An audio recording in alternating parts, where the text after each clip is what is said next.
আপনারা অনেকেই ভাবছেন কিভাবে মোবাইলের ডেটা সেভ করা যায়।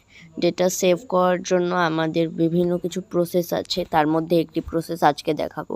প্রথমে নিজেদের 3 ডট অথবা নিজের আইডিটাতে ক্লিক করুন। নেক্সট আমি এই আইডিটাতে আমার ইউটিউব চ্যানেলটা খুলে রেখেছি। আপনারা সেখান থেকে না গিয়েও পারেন, আপনারা সেটিংস অপশনে যান, ডেটা সার্ভারে যান। আমার এটা অন করা আছে, আপনাদের অফ থাকলে অন করে দিবেন। আর যেহেতু আপনারা নতুন, সুতরাং এই উপরের প্রথমটা অফ করে দিবেন। এই যে এগুলো কোন কোন কাজে লাগবে, এগুলোর ভিতরে এটা আপনাদের নিচে যে 4 নাম্বার আছে সেটা আপনাদেরকে বিভিন্ন কিছু আপনারা ভুল করে বা বাচ্চারা ভুল করে